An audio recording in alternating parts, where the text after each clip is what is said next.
Salom hammaga, mening ismim Hashtag. Men va kombinatordagi guruh sheriklaridan biriman va bugun hamtasischilar haqida gaplashmoqchiman. Biz sizga nima uchun hamkorlik qiluvchi asoschining kerakligi haqida gaplashamiz. Hamkorlikka qachon sherik jalb qilish kerak va uni qayerdan topsa bo'ladi? Keling, avvalo nima uchun sizga hamosis kerak bo'lishi haqida gaplashib olaylik. Menimcha buning 3 sababi bor. Birinchidan, muvaffaqiyatli startapni yaratish nihoyatda murakkab jarayon bo'lib, bu yo'lda juda ko'p mehnat talab etiladi, to'g'rimi? Xuddi o'z g'oyangizni amalga oshirishga urinayotgandek, uni voqelikka aylantirib, yuzlab xodimga ega bo'lgan va ko'p yillardan beri faoliyat yuritayotgan kompaniyalar bilan raqobatlashishga harakat qilyapsiz. Va siz buni haqiqatan ham yolg'iz bajara olmaysiz. Xuddi sizga asosiy darajada ko'proq ishni birgalikda bajara oladigan boshqa odam kerakdek tuyuladi. Shunday emasmi? 2 kishi bir kunda bir kishiga nisbatan ko'proq soat ishlaydi. Lekin yaxshi hamkorga ega bo'lish ham ishingiz sifatini yaxshilaydi. Shunday ekan, agar sizda o'zaro to'ldiruvchi ko'nikmalarga ega hamkorlaringiz bo'lsa, ular siz bajara olmaydigan ishlarni uddalay oladi, to'g'rimi? Agar sizning aqlli hamtasishingiz bo'lsa, u sizning g'oyalaringizni sinovdan o'tkazishi, yomon fikrlardan voz kechishingizga undashi va yaxshi g'oyalarni topishingizga ko'maklashishi mumkin. Shuning uchun hamvasiz juda muhim, chunki u sizga muvaffaqiyatga erishish uchun kerak bo'lgan tezlikda yuqori sifatli ishni bajarishga yordam beradi. Ikkinchi sabab, startaplar haqiqiy hissiy amirkonaga o'xshaydi. Dunyoni zabt etaman deb o'ylaydigan lahzalaringiz ham, hoziroq o'lib qolaman deb ishongan paytlaringiz ham bo'ladi. Ajoyib hamkorlik munosabatiga ega bo'lish, boshqa hech kim bera olmaydigan darajada katta qo'llab-quvvatlash manbai bo'lishi mumkin. Shunday, chunki sizning hammuassisingiz ideal holda startapga siz bilan bir xil darajada berilib, chin dildan kirishgan shaxs bo'lishi lozim. Va sizda qiyin daqiqalar bo'lganda ular sizni ko'tarib yuborishi mumkin va siz ham ular uchun xuddi shunday qila olasiz. Va bu startapingiz allaqachon muvaffaqiyatga erishganidan so'ng odamlarni yollash yoki jamoaga qo'shib olishning imkoni yo'qligining muhim sabablaridan biridir. Hammuassislarning haqiqiy afzalliklaridan foydalanish uchun sizga o'zingiz kabi butunlay ishga berilib, bir xil darajada sarmoya kiritadigan sherik kerak. Va so'nggi sabab shunchaki qoliplarni aniqlashdir. Tarixdagi eng muvaffaqiyatli startaplarni ko'zdan kechirsangiz, ularning barchasida hamtasischilar jamoasi mavjud bo'lgan. Va biz buni doim ham anglab yetmaymiz. Chunki startap muvaffaqiyatga erishgach, ba'zi asoschilarini tark etishi va bir asoschi, ayniqsa bosh direktor, taniqli, mashhur bo'lib, startap bilan bog'lanib qolishi odatiy holga aylanadi. Shunday, ba'zi misollarni ko'rib chiqadigan bo'lsak, dunyodagi eng yirik kompaniyalardan biri bo'lgan Facebook hozirda ko'pchilik tomonidan Mark Zuckerbergning kompaniyasi sifatida taniladi. Biroq aslida u bu kompaniyaga Dustin Moskovitz bilan hamkorlikda asos solgan. Apple haqida o'ylaganingizda, albatta, u Steve Jobsning kompaniyasi sifatida taniladi va bu mutlaqo to'g'ri. Ammo Steve Jobs, agar hammuassisi Steve Wozniak bo'lmaganida, aslida birinchi Apple kompyuterini yarata olmas edi. Umid qilamanki, startapni boshlashni xohlasangiz, muvaffaqiyat qozonish imkoniyatingizni oshirish uchun hamkor ta'sischi kerakligi haqidagi fikrimga sizni ishontira oldim. Ammo aytaylik, siz hozir ishni boshlashga tayyorsiz va kompaniyani ochishni juda xohlayapsiz, lekin hali sizda munosib hamkorni topmaganingiz bor. Kompaniyani hoziroq boshlaganingiz ma'qulmi yoki hamtasis topguncha kutganingiz afzalmi? Yana o'ylab ko'rsam, 90 holatlarda siz kompaniyani boshlash uchun ajoyib hamkorni topishga barcha kuch-g'ayratingizni sarflashingiz kerak. Ammo men 10% holatlarda ba'zi istisnolar mavjudligini o'ylayman. Menimcha, endi istisno ikkita shart bajarilganda yuzaga keladi. Birinchidan, sizda juda aniq g'oya bor. Bu g'oya ustida ishlashni juda xohlaysiz va unga nisbatan kuchli ishtiyoqingiz bor. Bundan tashqari, aynan shu sohada sizda maxsus tajriba mavjud bo'lib, bu tajriba sizni mazkur g'oya ustida ishlash uchun noyob malakaga ega qiladi. Boshqacha aytganda, agar sizda haqiqiy muammoni hal qilish haqida juda ishonchli g'oya bo'lsa, chunki siz bu muammo bo'yicha tajribaga ega mutaxassissiz, muhandissiz va uni yaratishni boshlashingiz mumkin bo'lsa, texnik hamkorni jalb qilmasdan ham rivojlana olasiz. Shunday ekan, kompaniyani boshlash, mahsulotning birinchi versiyasini yaratish va ma'lum yutuq hamda rivojlanishga erishganingizdan so'ng hamkorni jalb qilish siz uchun to'g'ri yo'l bo'ladi deb o'ylayman. Muhandis bo'lmasangiz, buni uddalay olmaysiz deb o'ylayman. Menimcha, hozirgi vaqtingizni asosan kompaniyani muvaffaqiyatli boshlash uchun haqiqatan ham ajoyib va ishonchli texnik sherik topishga to'liq qaratishingiz kerak bo'ladi. Mayli, sizga Y Combinator qanday qilib yagona asoschini moliyalashtirgani haqida bir misol keltiray. Bu juda yaxshi natija berdi. Dropbox'ning asoschisi Drew Houston edi. Shunday qilib, Drew Weissga yagona asoschi sifatida murojaat qildi. Biroq dastlab uning arizasi rad etilib, hamkor asoschini topish tavsiya qilindi. Shunday qilib, u o'ziga ham muassis ajoyib hamkorlikdagi sherik arashni jalb qildi. Biroq Drew Dropbox ustida ishlashni va uni rivojlantirishni davom ettiraverdi. U bir vaqtning o'zida mahsulotni qayta yaratish va MVPni rivojlantirish ustida ishlardi. Shu bilan birga orqa planda ham muassis izlardi va ajoyib nomzodni topdi. Keling, potensial hamkorlik qiluvchi sherikning qanday xususiyatlariga e'tibor qaratish kerakligi haqida gaplashaylik. Bu yerda avvalo biroz meta maslahat berishdan boshlamoqchiman. Hamkor asoschingizda eng muhim va asosiy narsa bu uning har qanday stressni juda yaxshi boshqara olish qobiliyatidir. Albatta, chunki startap faoliyatingizni boshlash va davom ettirish jarayonida ko'plab stress holatlariga duch kelasiz. Hatto ular mukammal to'ldiruvchi ko'nikmalarga ega bo'lsalar ham, agar stressni yaxshi boshqara olmasalar yoki bir-biringizga stressni yengishda yordam bermasangiz, munosabatingiz kompaniya tashkil etishdagi stress va qiyinchiliklarga dosh berishi juda kam ehtimol. Aynan shu sababli Y Combinatorda ko'rayotganimiz bo'yicha, startaplarning muvaffaqiyatsizlikka uchrashining eng asosiy sababi ham muassislar o'rtasidagi munosabatlarning buzilishidir. Xo'sh, kimningdir stressni yaxshi boshqara olish olmasligini qanday bilish mumkin? Xo'sh, eng yaxshi usul ular bilan oldindan stressli vaziyatlarda birgalikda ishlagan bo'lishdir. To'g'rimi? Kutilmaganda, bu do'stingiz yoki sobiq hamkasbingiz bilan kompaniya tashkil etishning har doim ham muvaffaqiyatli bo'lmasligining sabablaridan biridir. Bu holat ko'pchilikni hayratga solishi mumkin. Ehtimol, siz sobiq hamkasbingiz bilan haqiqiy stress sharoitida ishlamagansiz, chunki ikkalangiz ham Google yoki boshqa yirik kompaniyada ishlagansiz. U yerda startap sharoitidagi kabi yuqori darajadagi stress bo'lmagan. Yoki siz va do'stlaringiz ijtimoiy muloqotdan juda zavq olasiz va birga ajoyib vaqt o'tkazasiz, ammo hali hech qachon jiddiy stressli vaziyatlarga duch kelmagansiz. Shunday ekan, agar siz kimdir bilan ilgari stressli vaziyatni boshdan kechirmagan bo'lsangiz, kishi stressni qanday boshqarishini hech qachon aniq bila olmaysiz. Bu shuni anglatadiki, hech qanday hammuassislik munosabati to'liq ishonchli bo'la olmaydi. Ammo siz butunlay notanish odamga qaraganda, allaqachon birga ishlagan va ma'lum darajada tanish bo'lgan kishi bilan omon qolish va muvaffaqiyatga erishish ehtimoli ancha yuqori. Hamkor ta'sischi izlayotganingizda e'tibor berishingiz kerak bo'lgan ikkinchi narsa shuki, u ham kompaniyani boshlashda siz bilan bir xil yuqori darajadagi maqsadlarga ekanligiga ishonch hosil qiling. Shundaymi? Odamlarning startaplarni boshlashga bo'lgan motivatsiyalari va ular boshlashni xohlaydigan startap turlari turlicha bo'ladi. Keling, sizga bir misol keltiray. Agar siz chindan ham bir necha bor mablag' jalb qiladigan, tez suratda o'sib, yuqori bosim ostida ishlaydigan va kelajakda fond bozoriga chiqishi mumkin bo'lgan startapni tashkil etmoqchi bo'lsangiz, u holda sekin va barqaror rivojlanishni, yaxshi daromad keltirib, yuqori maosh to'laydigan, ammo ortiqcha bosim va kutilmalardan xoli bo'lgan hayot tarzi biznesini yaratishni istagan shaxs bilan ham muassis sifatida mos kelmasligingiz aniq. Shundaymi? Bu shunchaki bir misol xolos, ammo boshqa ko'plab usullar ham mavjud. Biz alohida yuqori malakali va bir-birini to'ldiruvchi ko'nikmalarga ega bo'lgan hammuassislar ham hali muvaffaqiyatga erisha olmayotganini ko'ryapmiz. Ularning kompaniyani boshlash uchun turli sabablari bor edi va bu oxir oqibatda o'zaro munosabatlarni chindan ham buzishga yetarli darajada ziddiyatlarni keltirib chiqardi. Shunday ekan, maslahatim shunday, kimdir bilan kompaniya ochishdan oldin bu haqda batafsil suhbatlashing. Ulardan nima uchun kompaniya ochmoqchi ekanliklarini so'rang. Ular uchun muvaffaqiyat qanday ko'rinishda ekanligini aniqlang. Shuningdek, ikkalangiz ham bu kompaniyani ochishdan maqsadingiz va undan kutayotgan natijalaringiz bir xil ekanligiga ishonch hosil qilishga harakat qiling. Oxirgi maslahatim shunday: hamkorlik qiladigan sherigingizning bugungi kundagi aniq ko'nikmalari to'plamiga haddan tashqari e'tibor bermang.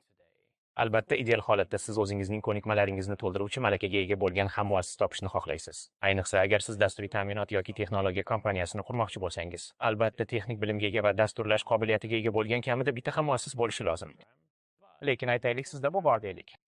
Hammuassisning aniq qaysi texnik ko'nikmalarga ega ekanligiga haddan tashqari berilib ketmang. Ular faqat ma'lum bir dasturlash tilini bilishi yoki faqat ifhoniy ilovalarni yaratish tajribasiga ega bo'lishi, veb ilovalar yaratish tajribasiga ega bo'lmasligining ahamiyati yo'q. Yana bir bor ta'kidlash joizki, siz e'tibor qaratadigan asosiy ko'nikma bu hamkoringizning aqlli ekanligi va uning yangi narsalarni o'rganishga hamda startapingiz o'sishi va o'zgarishi jarayonida moslashishga tayyorligi. Bu shuni anglatadiki, siz uning rivojlanish yo'nalishiga ko'proq e'tibor qaratasiz. Masalan, startapingiz o'sib borishi bilan u qanday rivojlana oladi va bugungi kunda ma'lum ko'nikmalar to'plamiga ega bo'lishdan ko'ra, kelajakda zarur bo'ladigan ko'nikmalarni o'zlashtira oladimi? Keling, endi hammuassislarni qayerdan topish mumkinligi haqida so'zlashaylik. Yana bir bor meta maslahatim shundan iboratki, siz startapni boshlashni rejalashtirmasdan ancha oldin potensial hamkorlarning to'plamiga ega bo'lishingiz maqsadga muvofiq bo'ladi. Hayotingiz davomida, xoh o'qish paytida bo'lsin, Xoh ishlayotganingizda doimo boshqalar bilan birgalikda loyihalar ustida ishlash uchun odamlarni izlashga intiling. Shunday yo'l bilan siz buni amalga oshirasiz. Chunki loyihalar ustida ishlash, xoh u dam olish kunlaridagi ishlar bo'lsin, xoh qo'shimcha loyihalar yoki shunchaki ko'ngilxushlik uchun qilinadigan narsalar bo'lsin, kimnidir ish jarayonida qanday ekanligini chinakamiga bilish imkonini beradi. Ularning g'ayrati bormi? Ular o'zlari yaxshi deb aytadigan narsalarni startapga qaraganda kamroq bosimli muhitda chindan ham yaxshi bajara oladimi? Ularga bu yoqadimi? Menimcha, Y Combinator taqdimotida eshitgan eng keskin maslahatlardan biri bir asoschining aytgan gapi edi. O'z kompaniyasini boshlashdan oldingi 10 yil davomida doimo shunday o'ylagani haqida gapirdi. Uning do'stlari kimlar? U eng ko'p vaqtini kimlar bilan o'tkazadi? Va eng yaqin munosabatda bo'lgan odamlari kimlar? Hamda ularning qanchasi bilan u kelajakda birgalikda kompaniya ochishi mumkin? Men bu maslahatni hamma uchun to'g'ri deb aytmayapman. Lekin spektrning bir chetki chegarasini ko'rsatish uchun shuni aytishim mumkin. Doimo kelajakda birgalikda kompaniya ochishingiz mumkin bo'lgan odamlarni izlang va ular bilan vaqt o'tkazayotganingizga ishonch hosil qiling. Endi aytaylik, siz hozir kompaniya tashkil etmoqchisiz. Bunga tayyorsiz. Buni qanday qilasiz? Potensial hamkorlarni qayerdan topish mumkin?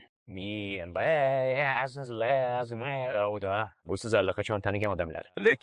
Lekin odamlar hamkorlik qiluvchi sherik topishda qiynalayotganlarning asosiy sababi shuki, ular allaqachon o'zlari bilgan barcha odamlar band deb o'ylashadi. Men ko'p eshitadigan bahona shunday-ha.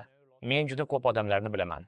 Ular ajoyib potensial hamkorlar bo'lishi mumkin, lekin ular hozir startap boshlashga tayyor emaslar, yoki ular yaqinda Google yoki Facebook ish boshladilar va u yerdan hech qachon ketmaydilar. Ularga beradigan eng muhim maslahatim shuki, kimdir mavjudligi haqida hech qachon taxmin qilmaslik kerak. Doimo so'rashdan qo'rqmaslik kerak. Siz odamlardan "Men kompaniya ochmoqchiman, menga qo'shilasizmi?"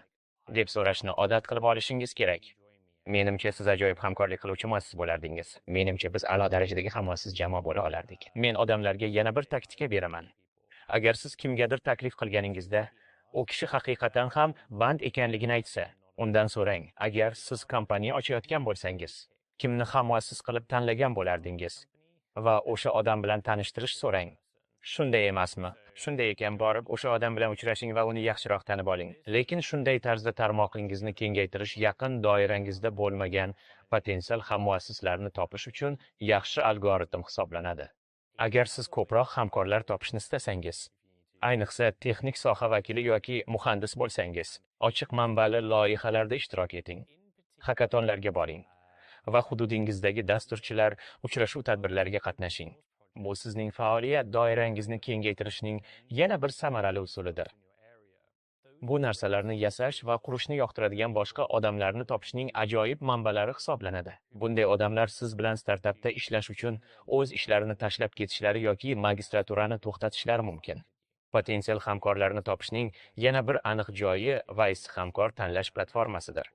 Shunday qilib, biz hamkorlikda kompaniya ochmoqchi bo'lgan kishilar uchun o'z ma'lumotlarini yuklash va boshqa potensial hammuassislarni topish jarayonini osonlashtirdik.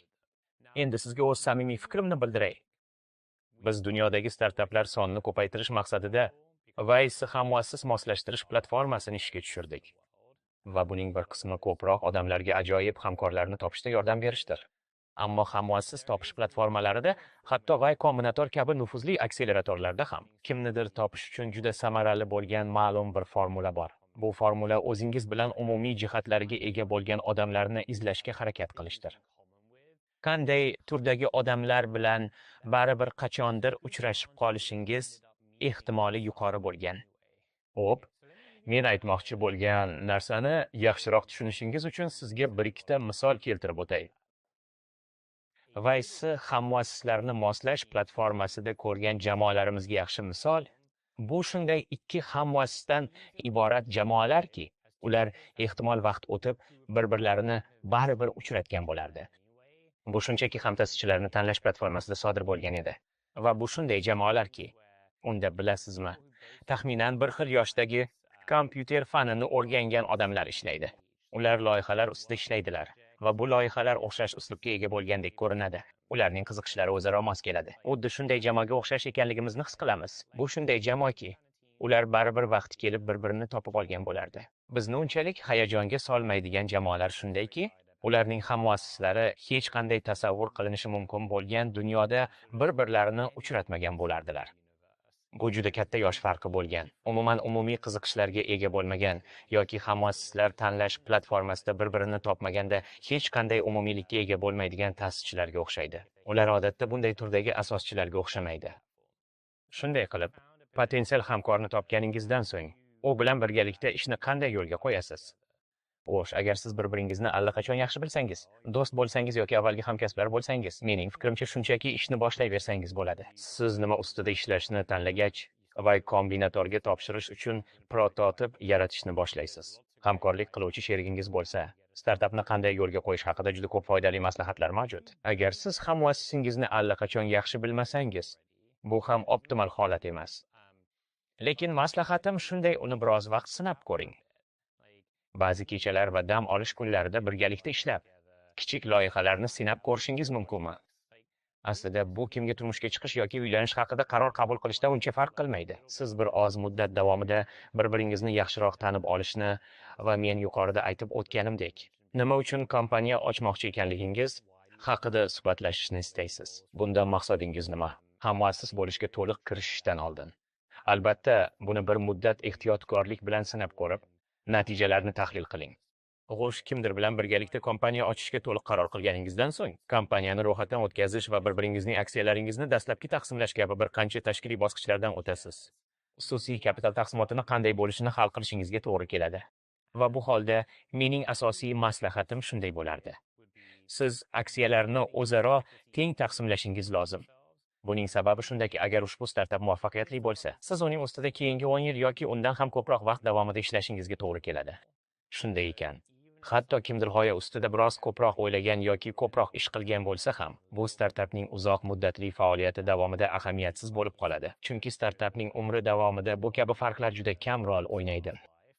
Shuning uchun ikkalangiz ham teng ta'sischilik ulushidan boshlashingiz ma'qul. Shunda ikkalangiz ham bir xil darajada sarmoya kiritgan bo'lasiz. Kompaniyaga teng huquqli egalik qilayotganingizni his qilasiz va unga butun kuch-g'ayratingizni safarbar etishni istaysiz. Shuning uchun har bir kishi ham muassislik munosabatlari samarali bo'lishini ta'minlash uchun barcha imkoniyatlarni ishga solsa-da, afsuski bu doim ham kutilgan natijani bermaydi. Men oldin ta'kidlaganimdek, Y Combinatorda startaplarning muvaffaqiyatsizlikka uchrashining eng asosiy sababi ham ta'sischilarning o'zaro kelishmovchiligi va ajralishidir. Xo'sh, bu holatning eng ko'p uchraydigan sabablari nimalardan iborat? Menimcha eng asosiy sabab shuki, ham muassislar bir-birini hurmat qilishmagan yoki vaqt o'tishi bilan bir-biriga nisbatan hurmati yo'qolib borgan. Aniqrog'i, men kuzatgan holat shuki, ham muassislarning turli xil vazifa va majburiyatlarga ega bo'lishi juda keng tarqalgan hodisa. Odatda ham muassislar orasidagi vazifalar shunday taqsimlanadiki, bittasi sotuvlar va mijozlarni jalb qilish uchun mas'ul bo'lsa, ikkinchisi mahsulot yaratish va texnologiyani rivojlantirish bilan shug'ullanadi. Bu mas'uliyatlarning juda aniq chegaralanishi bo'lib, bu juda ajoyib holat.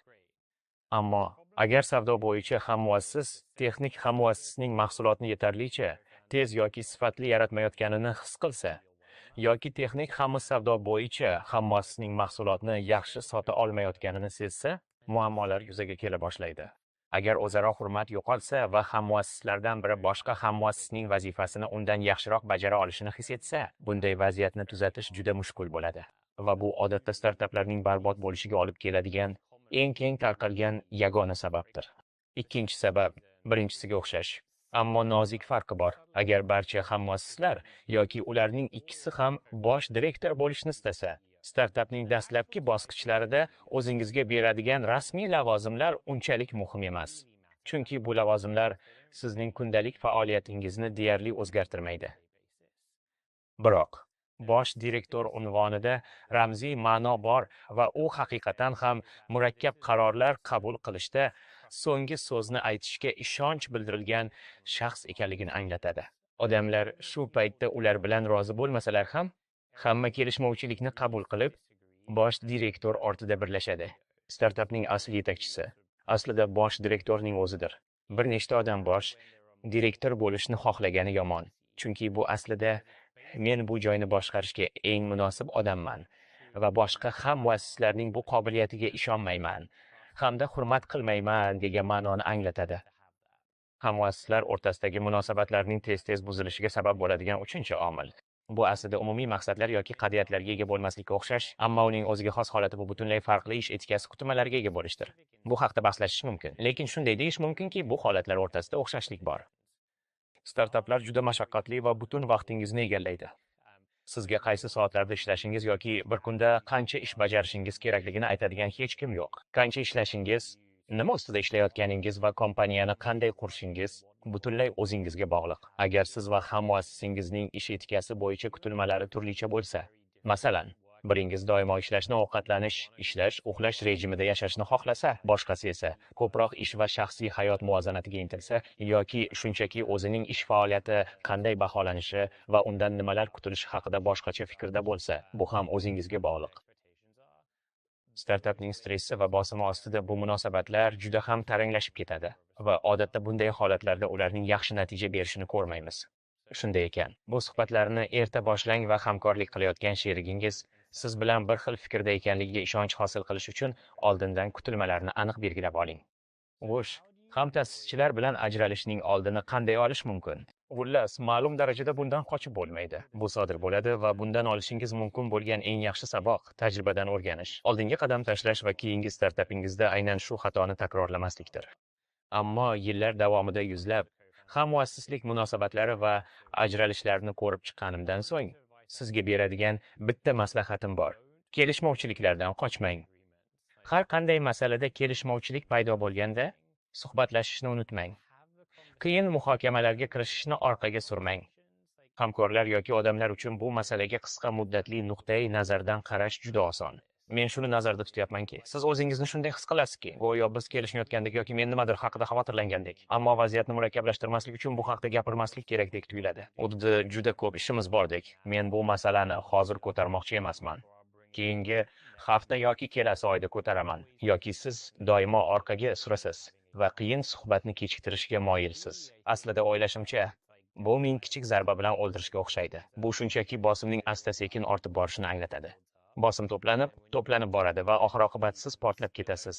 Biror narsa aytganingizda, siz shunchalik qizishib ketganingiz sababli vaziyatni tinch yo'l bilan muhokama qilish va hal etishning iloji qolmaydi. Bu juda hissiy va mojaroli tus olib, oilada yoki do'stlar o'rtasidagi munosabatlarga jiddiy zarar yetkazadi va natijada zararli oqibatlarga olib keladi. Shunday qilib, bu borada mening taktik maslahatim shuki, hammuassisingiz bilan muntazam ravishda yakkama-yakka uchrashuvlar o'tkazib turing. Bu biroz rasmiy eshitilishi mumkin. Ammo men o'z startaplarim bilan qilgan ishlarimdan biri shuki, har oyning oxirida taqvimga vaqt belgilab qo'yardim. Shunda biz birgalikda ichimlik yoki ovqat uchun chiqib, shunchaki ishlarimiz qanday ketayotgani haqida suhbatlashardik. Biz shunchaki tekshirib ko'ryapmiz. Ishlar yaxshi ketyapti deb o'ylaysizmi? Biz hayajonlandikmi? Masalan, aynan ikkalamiz qanday tarzda hamkorlik qilyapmiz deb o'ylaysiz? Agar siz buni taqvimga qo'yib, unga sodiq qolsangiz, bu har qanday startap hammuassislar o'rtasidagi munosabatlarda asta-sekin to'planib boradigan bosimni bir yo'la portlab chiqishiga yo'l qo'ymasdan muntazam ravishda chiqarib turish imkoniyatini beradi. Shunday qilib, umid qilamanki, sizni bir necha narsaga ishontira oldim. Birinchidan, kompaniya ochmoqchi bo'lsangiz, albatta hammuassis topishingiz kerak. Chunki bunday sherikchiliksiz muvaffaqiyatga erishish nihoyatda qiyin. Ikkinchidan, siz kompaniyani allaqachon yaxshi tanigan odamingiz bilan boshlashingiz maqsadga muvofiq, ya'ni uning qobiliyatlari va stressli vaziyatlarda o'zini qanday tutish haqida aniq tasavvurga ega bo'lgan hamkoringiz bilan ishni yo'lga qo'yishingiz kerak. Va uchinchidan, hatto siz hamkorlik munosabatlaringiz a'lo darajada bo'lsa ham, bu munosabatlarni saqlab qolish va vaqt o'tishi bilan ularning stressga tushishi hamda buzilishining oldini olish uchun muntazam ravishda qiyin suhbatlar o'tkazib, ko'p mehnat qilishingizga to'g'ri keladi. Men sizga chindan ham ajoyib sherik topishingizni umid qilaman. Qidirishingizda omad tilayman va kelajakda sizni Y Combinatorda ko'rishdan umidvorman.